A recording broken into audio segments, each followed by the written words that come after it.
somebody's happy now. There you go. Now they're off that lead. Oh, he's got the joy of life, hasn't he? Wow, off you go. So we started off with Molly, first dog we'd ever owned in our whole life, Yes. either of us. Huge learning curve. Read every book I thought I could get, Yes. because I liked to think I at least had some idea what I was doing. And from then we ended up with 4 in 4 years, 5 years. By then we went up to 4 dogs. Yes, that's good going, isn't it? And were they rescues or all sort of taken in? 1 rescue. Yes. The other 3 all came from the same place. Wow. Keto was a honorary lurcher. Oh. He was actually a terrier cross, but he came from a lurcher rescue. How nice is that? So, yeah, it was a huge learning curve, and not something we'd necessarily expected to do. We got Molly when my mum died, Right. because our youngest daughter, Boris, wanted a dog. Yeah. Boy.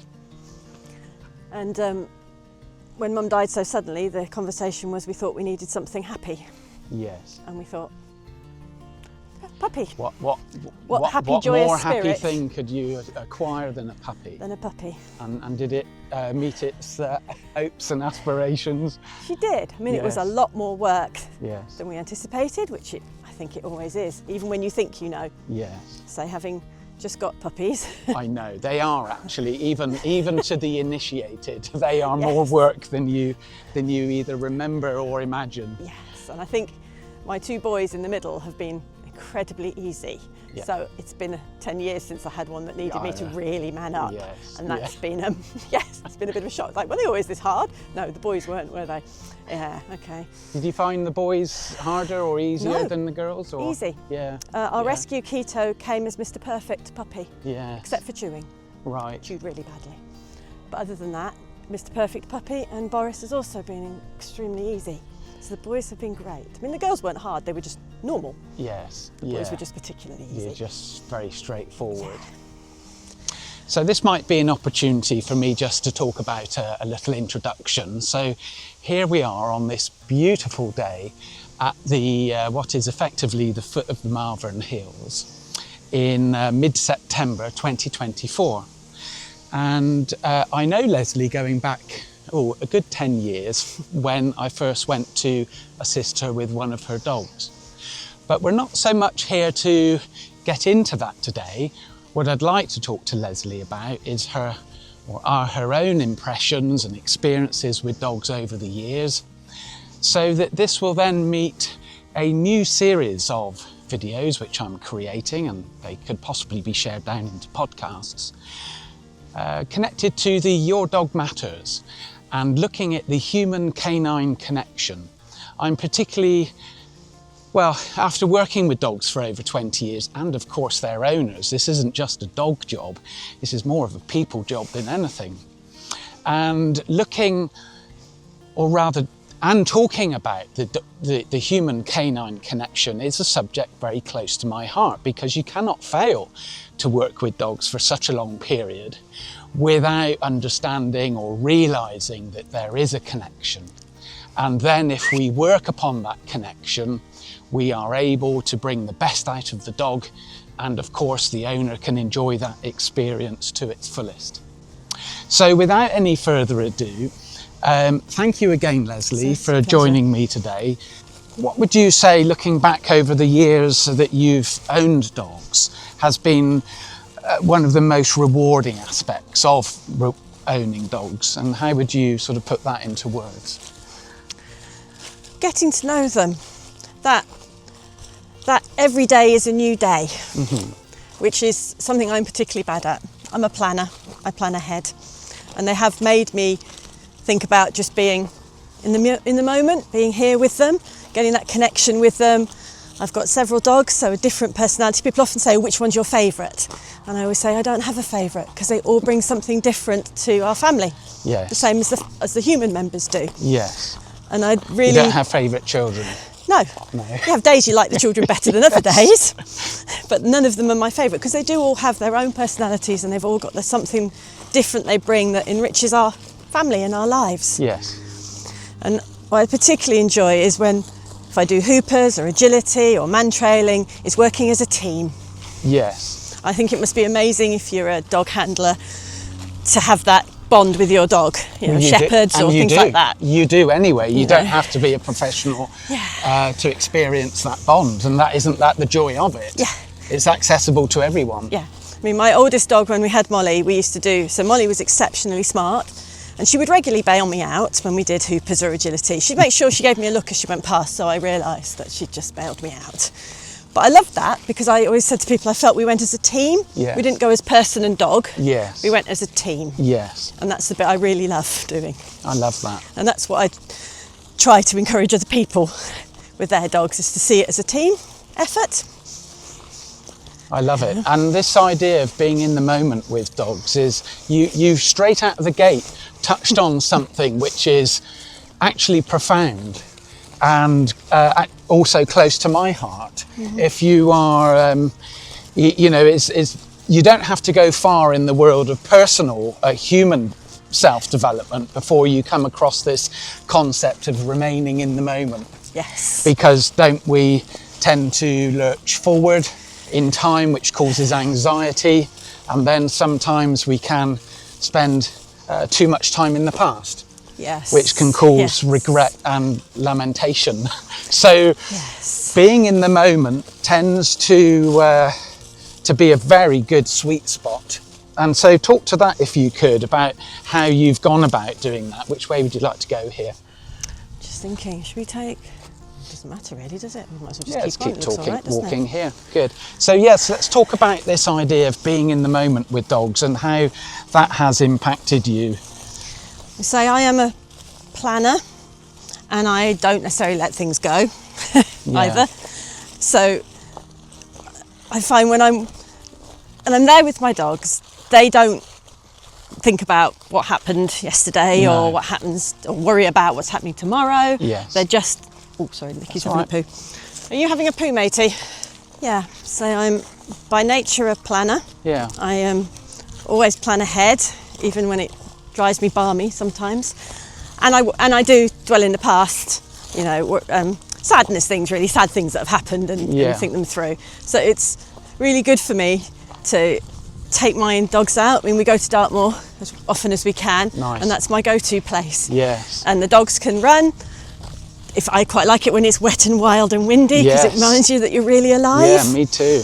And it's that actually just stopping, watching them splash in the stream, or Rosa's latest thing is to find a stone to give us out of the stream. Yes. So latest thing now she's older. It's a job. It's that she's created all by herself. Lovely. So it's just watching them enjoying themselves, looking at things. Everything's a different day. Even the same route's got different smells. Yes. It's just remembering to do that, and I sometimes do have to actually remember to do that, and don't just go, I'm on a walk and it's a chore. Yes. It's a walk, and we're all enjoying the sunshine on a beautiful day and remembering it's nice to be alive. Indeed, which is in the moment, isn't it? And those thoughts tend not to be possible if an individual is worrying ahead or having regrets in the past. Yeah, and my day job is mostly, I have 2 day jobs, but one of them is sitting in front of a computer. Right. And it's quite good because one of them will come and give me a bop. Yes. And go, yeah, you're right, actually, it's time we had a walk around the garden. Yeah. So for me, that's clear my head for a bit. So we just go and have a bit of a walk around the garden. Yeah. And then I can go back and just focus on the next bit of the emails. And it's quite often when I've gotten to that stressy point, I go, no, come on, let's go out. Very good. And this also, I'm just thinking again about this being in the moment, is that I think when we are simply with dogs, it's as simple as that. It brings us back into the moment. Yeah. It's like how any individual that enjoys something like extreme sports, or even cycling or jogging or gardening, it brings us into the moment. Yes. And it's the same when walking dogs and being present. And so trying to introduce some of that more consciously as well into our daily routine is super beneficial. I love it. What other sort of ways would you say have you benefited from generally having dogs throughout your years? goodness. Or list the abundant. Yeah, I'll list the main points. Yeah. Just to be honest, making friendships, because I'm a Hoopers instructor, I've done agility with my dogs, I go man trailing. There's a whole community of other people who are interested in the things that you're interested in, and yes, you can talk dogs for hours. Yes. I've also, in the last year, taken over running a dog club. So I've done various dog training qualifications. I'm still learning. I'm never going to know everything. And if I think I do, then I've lost the plot, because I will never know everything. No. But I've gone from somebody who'd never had a dog before, who's picked up all these different training things and now runs a dog club. Isn't that amazing? It is a bit. And I was talking to my daughter yesterday, who's just started her vet medicine accelerated degree. Wow, yeah. And was saying that she didn't think she would have gone down this road. No. If we'd not had, because we had guinea pigs and cats, but if we'd not had the dogs, she can't see that she would have gone down that road. And so as part of my training, I sort of found out about a thing they call functional characters. Yes. So that the dogs are born with specific characters, which I've done quite a lot of training and reading all the time about it. And that's made a massive difference to how I relate to my dogs, but also how I relate to the people, because there is a theory that this is the same with humans as it is with dogs. Yes. So it has changed how I relate to my children in particular. So it's been a huge thing, not just about having an animal. Yes. That's really significant what you're saying. I hadn't appreciated since, in that decade since we first met, that you had really climbed a few mountains in terms of knowledge and new skills. I smile because when I first went to dog training with Molly, our first dog, the lady used to stand there and say these things, and I used to think, oh, blimey, these dog women. Yeah. And I have a nasty feeling that's me. I have become one of those dog women. I don't think so, Leslie. You come across... That's normal. Yes, absolutely. Yes. Well, you certainly are normal. But it also demonstrates, doesn't it, what a huge world the dog world is. Yes. And... my own work is if we imagine, say, a 360-degree opportunity of working with dogs in the sense of how varied it is as an industry and a profession, or things that one can do with their dogs, I'm probably slicing in it a very thin wedge of that pie chart, be it looking at specific behaviour problems. So, and I'm always very interested in learning from others, because... me too. That's such a big field, isn't it? And I find whenever I go to classes or I go to a training course, you always learn something. Yeah. Another way of looking at things, not necessarily just a practical what to do, but just another viewpoint on things, or another way of looking at things. And the thing that's most important to me, having taken over the club, is the amount of people who come and say how much they enjoy their connection. Because to me, the most... Yes, okay, we teach how to do loose lead and things, but actually to me it's not really about that. It's about working with your dog, doing things with your dog, and connecting with them. Yeah. And the other things are useful behaviours to have, which are very useful behaviours to have. Yes. But my view is we teach our dogs that so that they can exist in a world that's very human-centric. Yes. It's not about being obedient. It's about equipping them to be able to be in a world that's not designed necessarily for them. Well, Leslie, we're in a mutual fan club today. Let's come around. We're going away from the road. Come on, mate. I don't think you're stupid enough to go on the road, but let's not find out. That's okay. Come on, Boris. In this stubble in this beautiful field. Let me just do a little quick sweep around here, because it is very attractive. You have owned one. You have earned one, lovely. You have. It's big though. It's a big one. There we go. Don't need 15. One is plenty. So I love everything you've just said. It was like listening to me talking, because again, this tends to happen, is that people that have spent time with dogs and people, and in an effort to train them or to learn a new skill or to overcome a problem, you see more deeply into the pool of that relationship, and you understand that it's not about good boy, sit, treat, or it's not about the mechanics of the day. There's something much, much deeper, and this is why, you know, that human-canine connection is a thing, and it's so profound and important. And of course, once you become conversant with these ideas, you're then in a much better position to help people. It's like a superpower. You also realise how much you don't know. Well, is how I feel, that the more I know, the more I realise I could learn. Indeed. But that's a part of being humble along the journey. And, you know, we all should try to remain humble. You know, there's too much ego in the industry and with people that work on this. I know I have my own sort of social media outlet, but my driving passion is to educate and inform and to illuminate as much as I can where I can, and that sounds very much like your approach as well. My idea is to give people the tools that they can use, and different ones, sometimes different ones for different dogs, but sometimes just different ones for the same dog, because some days it works better than others. And also to remind people, I quite regularly say in class that some mornings I get on the computer for my other job and I get through 20 emails in an hour. Yeah. And I'm amazing. And some days I've got to lunchtime and I think I've managed one. And I don't know why that day took me so much harder and why it was really hard thinking, but it was. And our dogs are the same. So some days they'll come and they're on fire, and other days you go sit and they go, I don't think I know how to do that.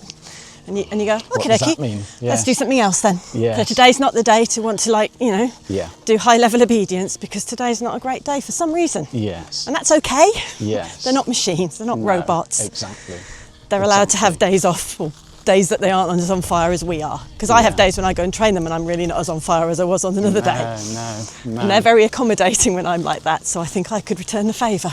Lovely. Really. Love it. And so when you saw my original call to action to take part in these videos, what was the sort of element that really leapt up in your mind? Thought, oh, because I presume something did, and you thought, that resonates with me. I'd love to cover the subject of X, Y, or Z. You know, what sort of areas might they be, just to get into that? It was how. It's not just an animal, but how an animal can just genuinely change your life. Because, so we never had dogs as children, either of us, never had much to do with dogs. I had friends as a kid, maybe, but didn't know. And I was thinking, last week, one of my clients, I just have two collies, and they let them in, and the boys came running over to say hello. And I just said to them, I realised then, in the past, I'd have been terrified. Because I had two dogs running towards me, and I wouldn't have known what to do. Whereas I could see, I mean, I know the boys, I know they were just really happy to come and say hi. Yes. And it's just how much things have changed, and how much I've learned, and how much it's given me a completely new, I don't like to say interest, because it's more than an interest. Passion, maybe? Yeah. Something that's, and how much, I realise how much there is to learn, how much I want to learn. And my biggest frustration is, because I have the other job, is that I don't have as much time to do with my dogs that I want to, and as much time as I would like to learn and do things. Yes. Well, hopefully, as life evolves, that ratio will There is a plan. Yes, right. And, you know, we're probably not a million miles apart on the life journey in terms of years. And so that sort of planning and understanding, it does sort of, it's something that comes up in front of you increasingly over time, isn't it? And I'm not awkward about it. I'm just thinking, well, you know, obviously I can't stay in the same gear forever. Neither would I like to. But so there's this possibility then of, you know, you being able to indulge in that passion more and more over time. That's an exciting thought, I hope, for you. Yes. It is, slightly scary. Yeah. But And so looking ahead then, how do you envisage your other aspects of life with your dogs to develop, and the things that you might like to do with them? I'd like to say, especially with two new youngsters, I don't say I necessarily know the older ones, but I know them fairly well now. And that's a different stage with the oldest one. We didn't get the chance to do that with Molly, but we will have to deal with a dog that's aging, although tell her that. So with 2 youngsters, and one of them is a half German Shepherd. Right. So that's a whole new ball game for me. Yes, yes. Not had herding breeds. High performance. Certainly not had a German Shepherd. Yeah. So she is brilliant, but yes, something that I'm having to relearn about. I wouldn't say I know everything about every other dog, but it's not a dog I've had before at home.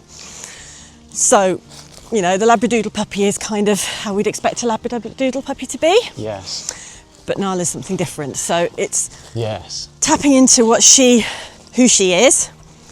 We've had her 6 months now, so we're beginning to know what we have, who we have. She's how old? She's just over a year. Yes. So, but a rescue that we got at 6 months. Okay. So we're just And how was she, in summary, when she came to you, do you think? surprisingly brilliant, considering Yeah. she was found walking along the road with her brothers in Bosnia, No way.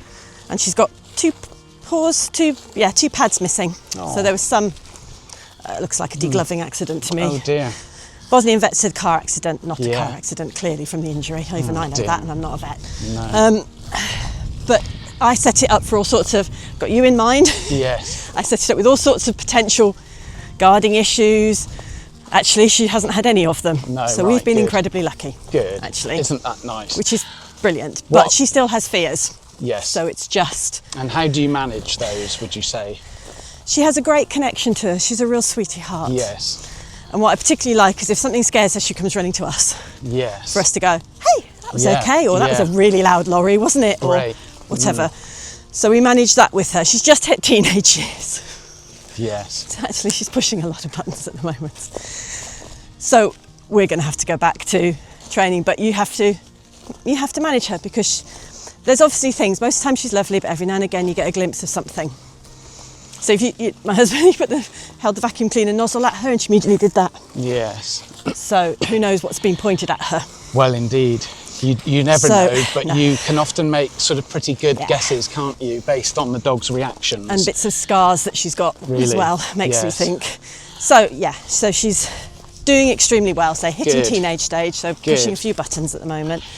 But So- I'm looking to go and do some work with somebody that specialises in German Shepherds, Yeah, sounds sensible. so they can just tune into that breed more than Yes. experience than I've had. Yes, because as you were touching on, and this also makes you more rounded as a trainer or owner, is that you are experiencing the different mentality in these different breeds. Yeah. Living with a Jack Russell mix is going to be entirely different from living with a German Shepherd. Yep.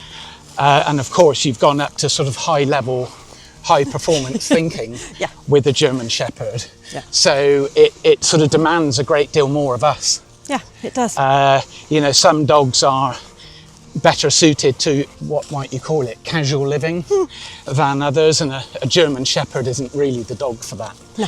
So normally, at least. So, well, that's a really exciting thing then. So you do have a young and upcoming dog that's going to sort of stretch your boundaries a little bit and teach you more. Yeah.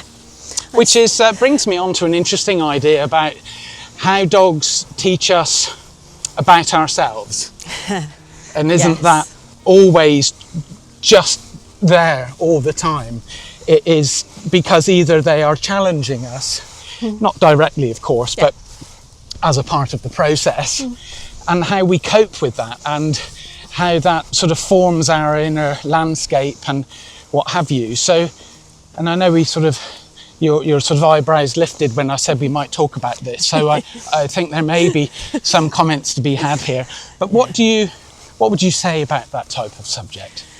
I think I don't like to. I'm not going to preach, but say I've You said. preach, girl. No, I've said about this functional characters new sort of thought process that Yeah. people have got about dogs. Yeah. When I first found out about it, I was just fascinated, and I've identified characters in my dogs. I've gone to workshops to help where I wasn't sure, which was the German Shepherd. Yeah. And I've identified our characters in the family.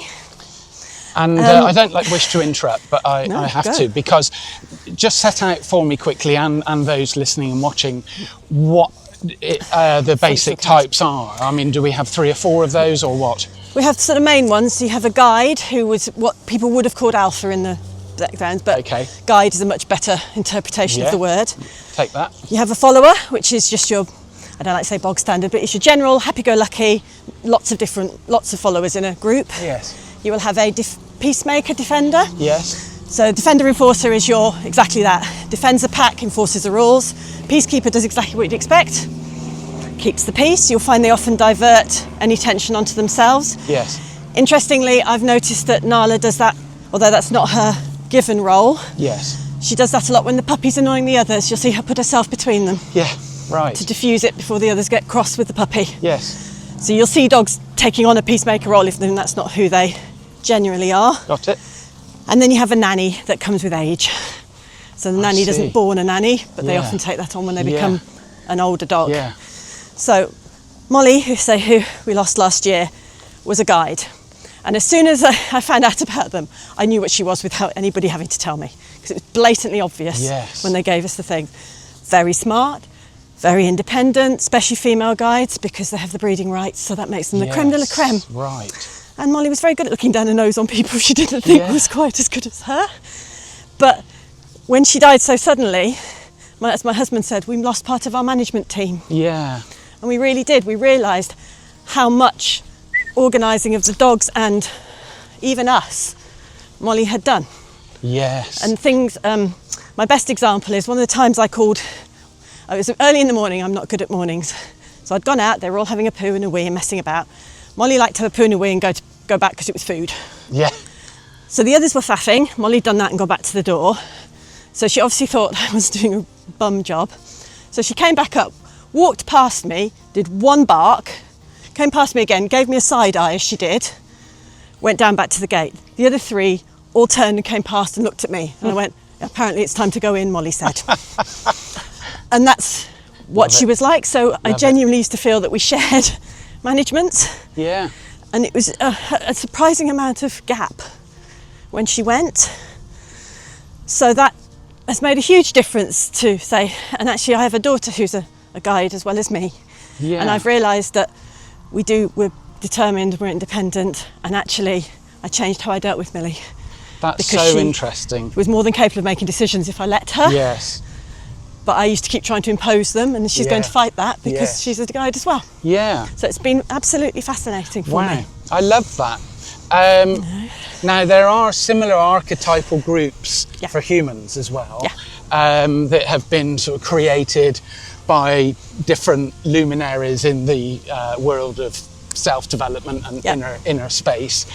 But I won't sort of go down that road, but how did you see, because there are various archetypes depending on who you sort of follow, so to speak, but how accurately then did you find that those groups were cross-referencing both canines and humans? A lot. Yeah. So Could it be easily transferable?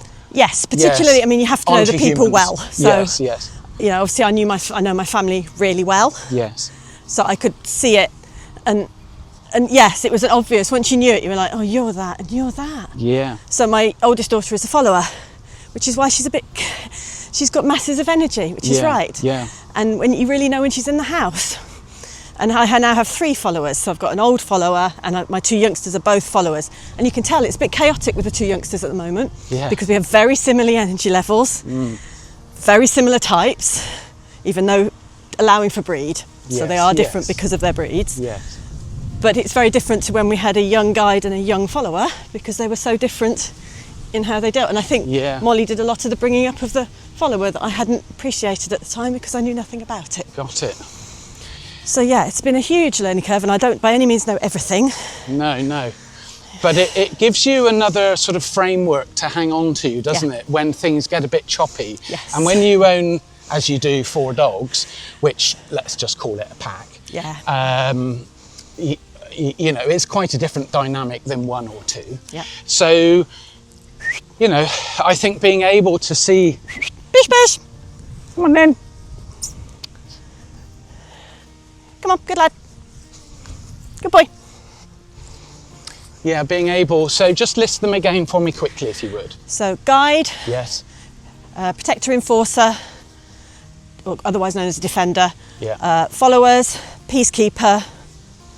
Oh, you also get what's called it's an anxious nervous Nelly, really, early warner.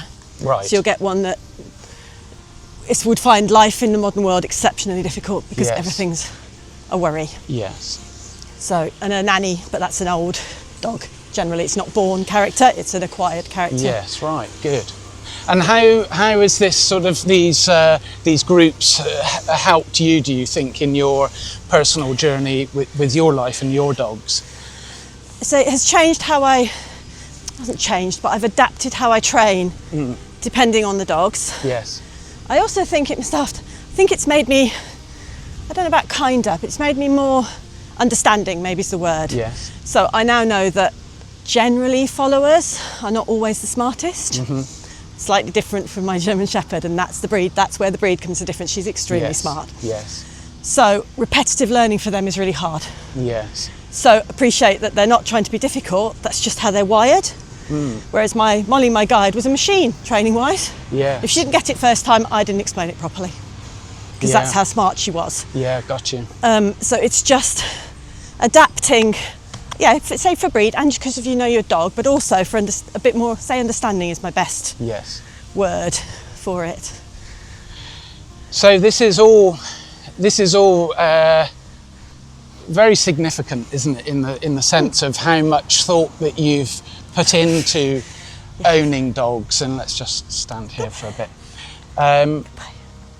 You know, and how also you're able to see as a result of these ideas the impact it's having on your ability to manage those dogs. What do you feel about and it's not a trick question because I'm very pro the concept of being a leader to your dogs, demonstrate, and which is a much debated word, but often people take it and become overexcited about it. Let's just turn around. So, oops. There you go. Try not to stand on the dog. You're in the way. Just get the light. Yeah, you big dafty. It's because you're a trip hazard.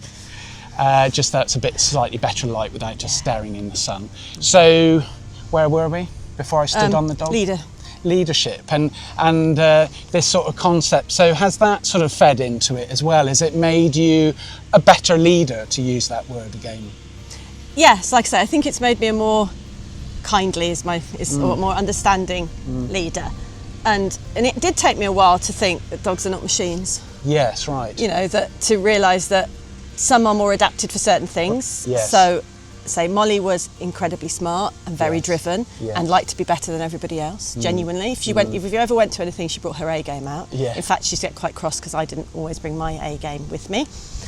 So she was brilliant. Rosa wants to come to training, but she just wants to run around and have fun. Yes, right. And she's happy, and that's great. But rather than me thinking that she's Molly and then being frustrated because she's not achieving the same, I go, actually, that's fine. We'll come and we'll do some fun things and we'll enjoy being together, but not worry about what the outcome is. And it's been good for me managing my frustration, which I think sometimes is quite important. I see it a lot in classes. Yes. People managing expectation maybe, or frustration, and remembering that you can only be as good as you are today. Yes. And so can the dog. I love that. You know? I do love that, because also that does take pressure off ourselves, which we often unnecessarily put ourselves under. I suffer from that as well, in the sense of, well, as you were picking up on, as being a trainer, you know, wanting to offer marvellous solutions in 5 minutes. Make it all work. Yes, and of course, if somebody pays you for something, or if they come to you with great expectations, we then want, because we're helpers as people, and guides as people, you know, so then that sort of pressure for us to have that comes to bear. So it's a reminder to all of us, actually, I think, regardless of whether we're just starting out with a dog or whether we're, you know, performing, let's say, or you know, at top level competition with our dogs. It's to try not to take it too seriously at the end of the day. And I was thinking, try and be a benevolent leader, if anything, and not, like I say, leaders got tainted, hasn't it? It has, but you are the head, you know, or you and your wife, or however your family is set up, you and your partner are the leaders or the guides of the pack. Yes, but you should be a benevolent one, not a stroppy, nasty, Yes. harsh one. I agree. I think the vast majority of people would agree with you in that. Yeah, I do too. There seems to have been a lot of unnecessary arguing around some of these concepts recently, which, I have no desire to get into. But I think that is a very interesting insight then in how you have gone, certainly since I've last seen you, on this sort of big circular route, which is sort of feels to me like it's bringing you back to the beginning, which is back to yourself. Yes. And this, as we've been able to discuss here on this beautiful day, just this concept of how that journey has sort of impacted you personally, and the sort of benefits, if you like, of spending so much time and energy with dogs. And it's one I think you need to think about. I don't know, if you work in childcare and anything like that, you do a lot of self-reflection, and I find that that's part of the dog. Well, I found it part of being a dog, actually a dog person, if you want to call it a better description. Yes. But certainly training other people is to look at myself, and I'm not perfect, and I have days when I do things and I go, oh, that wasn't your best day. Yeah. But you can be better tomorrow. There's no point worrying about the things you got wrong yesterday if you're trying to be better. If you're going to just keep doing them, that's different. Yes. But you make mistakes and then you go, no, actually, I want to be better than that. Great. And again, that's another lovely example of how channeling yourself into dogs and the effort of creating well-balanced, happy dogs, which of course we all want. Yes. How that then does develop this human-canine bond and relationship, and ultimately how it impacts us all on a human individual level, invariably in a significantly positive manner. Yeah. And that's very evident that that's the case for you. I love it. And it's a tough world. Yes. I think it's a tough world for humans. Yes. It's even tougher for dogs. Yes. Because the amount of things that we now ask them to negotiate. Yes. Just when they're out and about, the level of traffic, the level of people, smells that we can't even begin to fathom. The numbers of dogs now. And the number of dogs there, sound that we can't begin to understand how much louder it is for them. Indeed. Like I say, I think training is all about trying to equip them as best you can with having to live in that world, which is not particularly for them. Yes, I agree. And this is something I find myself saying as well to people. The world is quite a difficult place to negotiate for a canine, and as you just said, it's difficult enough for us at times. And some dogs find it easier than others, and that just is like some people find it easier than others. You can give them skills. I'm not sure it particularly is breed based. I think there are some breeds that are perhaps finding the world harder than they used to, or being brought into a world that they weren't equipped originally to be part of. And I'm not sure they've made that, it takes a long time evolution to change things. I'm not sure how much they've evolved to be able to deal with where we're expecting them to deal. But we can only do, and I think that's the other thing, is remembering the limitation on you and your dog. Your dog may try not to have, I've done this myself with our new puppy. I knew she wasn't going to be Molly, but I think a part of me thought she might just be. And I've had to have a stern chat to myself. Like about reincarnated, the fact that she is, you mean? Molly reincarnated. I knew she wouldn't be. Yes, and if I'm honest, I specifically picked a follower, not a guide. Yes. So I knew she wouldn't be like Molly. Yes, how interesting to pick one of those types. Because I knew she would work best in the group that we had. That's a different level, isn't it? Yeah, I wasn't sure if I got it right. No. I know now I have. No, I love the fact that you took some time to think about the existing pack and then to think about what type of dog would best fit in. See, I would have wanted another female guide. But at the moment, we don't have the time to give a guide the training that they would need, because they're slightly different to the others, and a follower works best.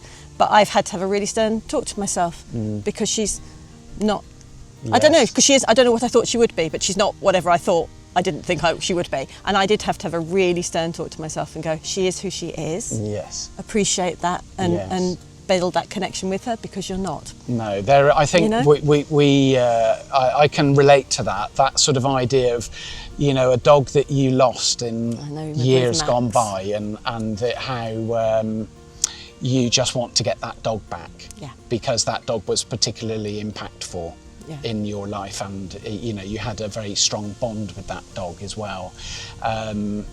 So that well, what do we say about it? I mean, we could almost need an hour to pick that apart, but... So have a stern chat with yourself. They are who they are. Yes, and that's not their fault if they're not what you thought, or even if you didn't know what you thought you wanted, if they're not emotionally what you thought you wanted. Tough. They are who they are. Yes, and exactly. it's you that needs to change. Yes. They are who they are, and it's not their fault. Acceptance of that dog. Yeah. Understanding that they are all unique, even if they may look the same or come from the same breeder or the same, two dogs that bred that litter. So, yes, I understand that. Well, I admire you for being able to sort of stay calm and analytical to a degree on this subject, because, dogs are not analytical things. Or it's not a subject of, I keep dogs. It's intrinsically a part of your inner landscape then, isn't it? Yeah. Well, that's lovely. Let's walk back up to the car and let's see what else, other little questions I might have for you. Fab. Okay. Thank you. Oh, you're there. I wondered where you'd gone. I was just... That's a good dad. You'll have to wait, because I've got to open it towards you. You move back. Good boy. Okay. Wait there now. Would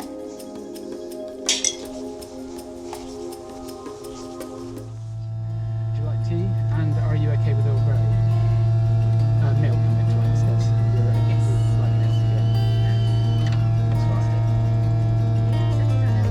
That's a nice thing in here. You don't need almost to move to do anything. Oh, wow. Look at that. There we go. And that's where the bed goes. Well, that pull-down thing Yeah. is like a slatted sprung mattress. So you sort of climb up off the seats and you can sleep up there, or this lower bed comes out. So, Leslie, what would you say has been the most rewarding part of your journey with your dogs collectively? It's nice having it sounds like a family is my best way of describing it. Yeah. I mean, I wouldn't necessarily recommend 5 dogs. It's a lot, and I agree. People say to me, I can't even cope with 1, and I would agree with them. It's a lot. But there's a real joy about having a group of you as well, and saying having all the different characters. And yeah, that has its challenges, as like any family. Yeah. I've not had any fallings out between mine. We don't have arguments or fights between them. They tell the youngsters off when they're being a bit boisterous, but that's perfectly fine. They're perfectly entitled to do that. So I've been careful to make sure that we didn't have any fights. But yeah, I just like having all the different characters and the things that they bring. Yes, and that, as you say, that sense of family. Yeah. That's lovely, isn't it? Yeah. And how would you say your relationship with your dogs, or even towards your dogs, has changed or grown over time? I think I've become more accepting of them. It did take me, having had cats before, it took me a while to see them as individuals and to accept that they have good days and bad days, and to appreciate them for who they are. Yes. And it's funny, I had something recently with one of in my class, and she came the next week and said, that was great last week, because I've always had this thing that dogs are dogs and all dogs should do X, Y, Z. And you said to me, but they're all different. So some are good at X, Y, Z, some will do A, B, C. And she said, that made such a difference. I went home and thought about it. And that's the thing I've had to learn, that I think we do have this thing that a dog will be able to sit, it'll run, it'll walk to heel, and that's only a very small part of them. Yeah. There's a lot more than that. Yeah, I love that. And perhaps you could share a moment that really stands out, or where you felt that connection deepen with either an individual dog or just, your dogs collectively. I think there's a couple of ones. If I do it in a training thing, when I used to take Molly to Hoopers, I was trying to explain to somebody recently that I never felt that I was training my dog. We went as a team, and she was just as good as me. In fact, sometimes she was better than me. And that sense of us both working together, and I can't do it without her and she can't do it without me, I just loved. I loved the fact that it wasn't just all about me. And my one is when I've got them all on Dartmoor and we're all just walking about, sniffing, looking, not me sniffing, but looking at things, that I just love that. Yes. We're all on a nice walk and we're all just there having fun. Love it. How has dog ownership impacted your personal development? Well, I've gone from never having a dog in my life to running a dog training club in 10 years. So, I mean, I say I've learned a huge amount. I am constantly learning. So it has opened up a whole new life, I suppose. And it's not just a hobby, it's more than that. Yeah. But a whole new sort of life and a whole new interest, and a whole set of friendships that I didn't have before. And that's one of the things that's nice. We all go and do stuff, we laugh at each other. Yeah. You know, and Yeah. we cheer each other on, we laugh at each other, and that's just great. I love that. And as we were saying earlier, you know, it's 10 years now since we first met and worked together. So as you know, you're not really an ex-customer. No customers are ex-customers. But, you know, in that sense of 10 years ago, what sort of are the main takeaways that you would have had from our time together? And how does that affect your relationship with your current dog? It's one, knowing that you were there. I know I haven't needed to call you, but say when we got our new Bosnian rescue, as part of my planning for her, it was like, okay, if we don't know what to do, we've got Nick. Yes. Because we know he'll know what to do. No pressure. No pressure. I have all the answers. Yes. But also, I think the thing that stayed with me was no judgment. Yes. Because when you came, so we knew what I'd read in a book. Yes. And I'd been to some training classes. Yeah. So I'd read lots of books and I'd been to training classes, but that was the sum total of my knowledge. And we just got a new puppy as well. And it was that no judgment. And that's what I have tried to take forward with my clients, that I don't, you know, they go, oh, I'm useless. I go, you're not useless. We're all just learning, you know, and it's that, no judgment that's made a huge thing, and something that I hold dear when I do my classes to me. I love that. And as the final and closing question, if you could give one piece of advice to someone just starting a journey with their dog, regardless of the age of the individual or regardless of the dog, what sort of advice would that be, do you think? Get to know them just as them, and work on your connection with them. Because everything else comes from how strongly you are connected to them. Any other training you ever want to do, or even if you don't ever want to train, doesn't matter. It's all about you getting them and them getting you. How beautiful and simple and clear is that? And I love it, thank you. Leslie, I think at this point I'd like again to thank you for your time and your wisdom that you have gained and continue to gain, as we all do. As we were saying earlier, it's a journey that it's you know, it's not a destination, it's all about the journey. And so thank you again for that, and that will really give a wonderful start to this new series of the Your Dog Matters Human-Canine Connection set of interviews. So thank you once again. That's terrific. I think you deserve a sip of your tea. Thank you. And we'll cheers to that. Cheers. And I look forward to seeing other people's. Yes, likewise. And this will set, I'm confident, a nice sort of opening level. You know, we've had everything on our side, the weather, you know, and that makes a big difference. The location, we're here in the area of Little Malvern, and this is such an attractive area. Thankfully only about 45 minutes from me. So yeah, it's absolutely perfect first destination. Good. So thank you again. You're very welcome. Thank you for coming.